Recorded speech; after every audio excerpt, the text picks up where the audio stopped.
Part 9. Working with stems. Stem files are created by breaking a track down into multiple pieces of audio. So you'd take like the kick and bass and the percussion and the leads and some vocals, and you'd export them into separate pieces of audio. So you can import them into a piece of DJ software, so you can manipulate each of those parts independently. So you can like glitch out the leads without the kick and bass being glitched or whatever. So you can have anything from 2 or more stems, which allows you to break the track down. And unfortunately, Ableton doesn't support the native instrument stems format, but we can do a really good job of importing stems in a different way. So in the Ableton session here, I'm just going to close down the drum rack and the sample group, and I'm going to add 2 new audio channels using Command T or Control T. And I'm going to name them stem 1 and 2. Sorry, no, I'm not. I'm going to name them leads and bass, kick and bass. Now I'm going to import some stems that I prepared earlier of this Eclipse track. I've broken it down into 2 parts. I'm going to drag it onto the audio from the browser here, and you can see that it goes vertically by default, but if I hold down Command, it'll do them horizontally, which means that they'll play on the different tracks. Now you'll notice down in the bottom right here, it says that we've got different warp markers in the 2 selected tracks. What this is suggesting is that we can manipulate the warp markers in both of the tracks at the same time. If I click Reset Warp Markers, then it resets the audio and puts the warp marker right at the very beginning, and then tries to warp the audio in between. So let me just select the beats. I've still got them multiple selected, but I just selected the beat part whilst holding down Shift. And let's have a look at how well it's detected the transients. Now, the set was set to 145 BPM, which is the BPM of the track. You'll notice that when multiple parts are selected, you can't change the BPM. So when you import it, it's a good idea to set the BPM correctly, because that adds it as the default BPM in these warp settings. So I'm going to reselect both of the tracks, and I'm going to zoom in around and see how well it's detected the transients. So let's have a look here on bar 67. Now, actually, that's a bit of a tricky one. I think that's a reverse kick building up to the kick here somewhere, but I'm going to try and find somewhere else where the kick is a bit more obviously defined on the transient, like here. So if I double click here, I'm just going to move it forward slightly to make it line up with the beat. And let's have a look around here too to see if it's locked in. It's looking pretty good, but I'm just going to add a transient marker there, a warp marker there, and put it on the beat. Now, the great thing about this is if I select the other part, the leads, you'll see that it's added the warp markers at the same places that I put them on the transients, and it's applied it to the leads, and it would be far more obscure and difficult to try and find where these leads are supposed to hit than using the beats. So if we use the beat as the template for adding the warp markers, it's a lot easier to maintain the same playback rate between both of the pieces of audio. So I'm going to change the warp mode on both of these to repitch to make it match the rest of our settings in the DJ set. And now I'm going to group these 2 pieces of audio into a group so we can manipulate both of them together or individually.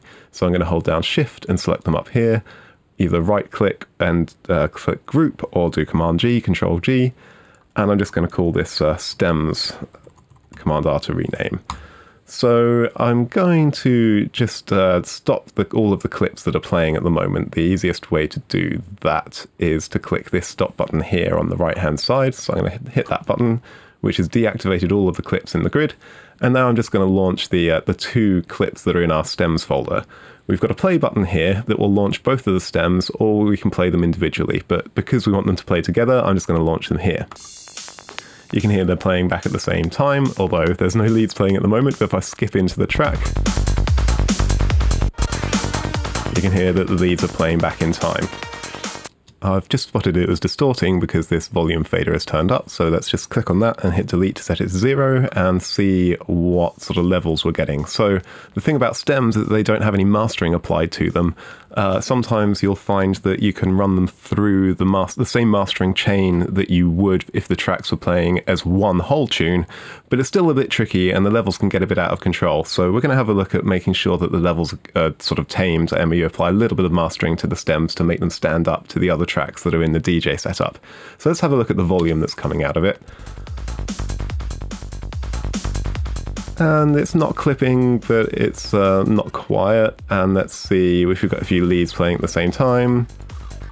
That's quite well controlled, but I think we want to glue them together a little bit. So the first thing I'm going to do is put a glue compressor on this stems bus by going to plugins, sorry, not plugins, audio effects, glue compressor, dragging it either here or down here because it's selected, and having a look at just controlling the top level of the transients a little bit. So I'll skip into the tune. See is not what you see, but... And we don't want a massive gain reduction, we just want to glue everything together. So I'm going to pull the threshold down until we can see the needle just being very slightly tickled. So you can see we're getting probably about, what, maybe 1.5 dB there. So I'm going to turn the ratio down to 2, and then turn the threshold up to compensate. And set the release to a quicker time so that it's allowing the transients to push through. The slightly slower attack time will allow the kick drum to punch through, but we'll see if we need to level that out. Maybe bring it a little bit quicker. And because we have a sort of general gain reduction of about 1.5 dB, I'm going to turn up the makeup to compensate. And as you can hear, it very slightly glues the music together. Gelling the leads with the kick and bass.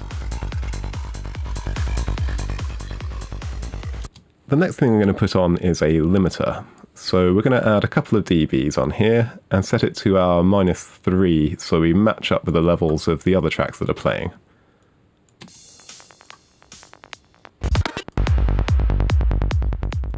So we're locked in hard at 3 dB there. What you see is not what you see, but...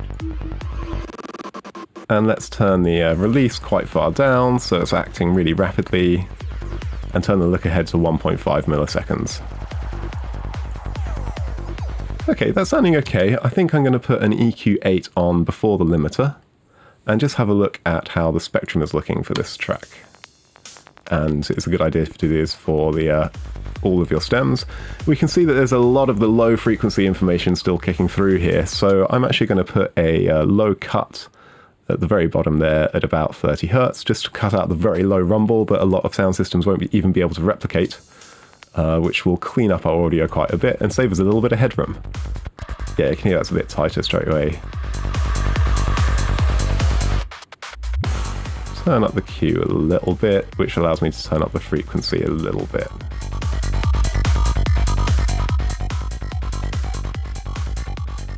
And let's add a few more tops to the very top end. So we've got a high shelf here. I'm just going to gain that up, just to level this spectrum out at the top end. As you can see, it was tapering off a little bit.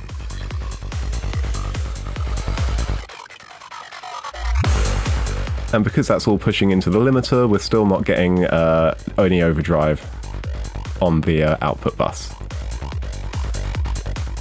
Okay, that's sounding pretty cool. So what I'm going to do is copy our audio effect rack here onto both of the leads and the kick and bass by holding down Alt and dragging it onto that part. And I'm going to do it again by holding Alt and dragging it onto the second part. You can see that we've got a -4 dB gain reduction here. We don't need that for these stems, so I'm going to click on the gain and hit delete to set them to a reset point. And let's have a look at how that's working. And we should be able to high pass and low pass. Let's have a look at the kick and bass.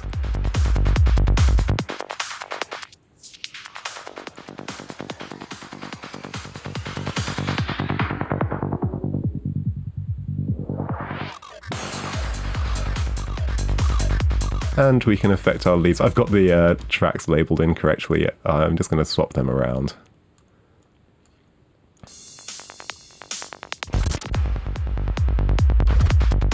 And get somewhere where there's some more leads playing. And have a look at what else we can do with the effects.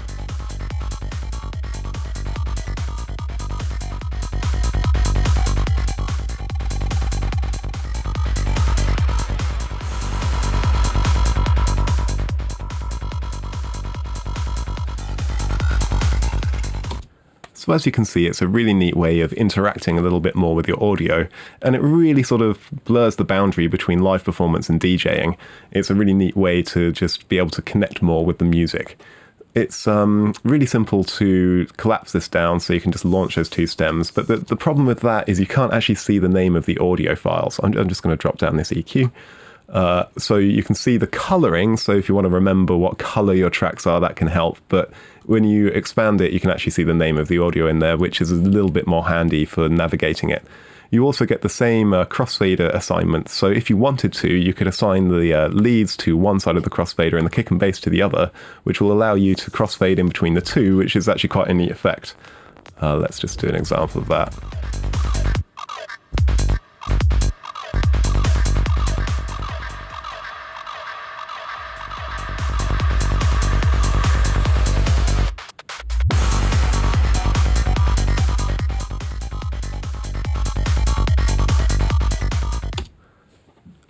I think I'm just going to put an additional compressor on the leads here just to pull them into line a little bit more. We're getting a good gel from the compression on the stems, but I think it could be a little bit more tasty. So I'm going to add a glue compressor after our audio effect rack here.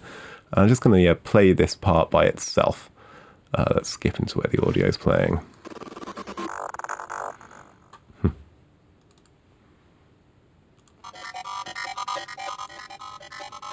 And we'll do the same thing. We're just going to tickle the needles a little bit, pull up the makeup.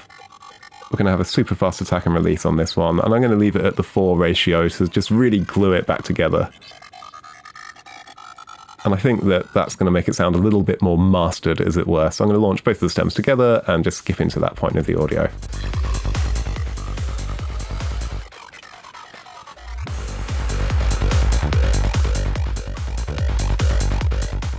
Yeah, that's doing a really good job.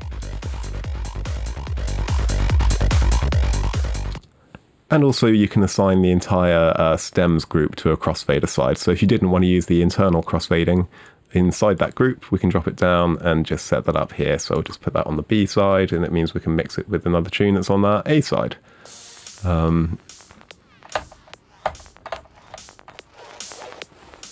So this is a really nice way of interacting a little bit more with your audio. It's important to mention at this point that when you export your stems, you want to be doing it in 24-bit at the sample rate of the project that you created. So if you're bouncing them out from Ableton, for example, you can group your parts together, so like your kick and the bass and the percussion and the leads or whatever, solo those parts, and bounce them as 24 or 32-bit audio. You only need to use 24-bit if you're not exceeding the 0 dB volume level in Ableton.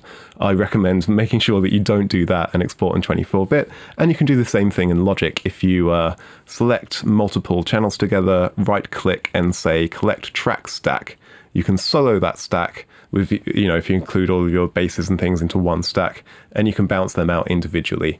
Once you've done that, import, warp them all together, and you now have access to stems. So the Native Instrument stems format supports 4 pieces of audio, and each one of those can have a variety of effects and compressors on them. You might want to do a little bit of research into what's available there, but I think we can cover pretty much everything using this effect rack and a couple of limiters and compressors. I think that's enough for working with stems. Let's move on to the next part.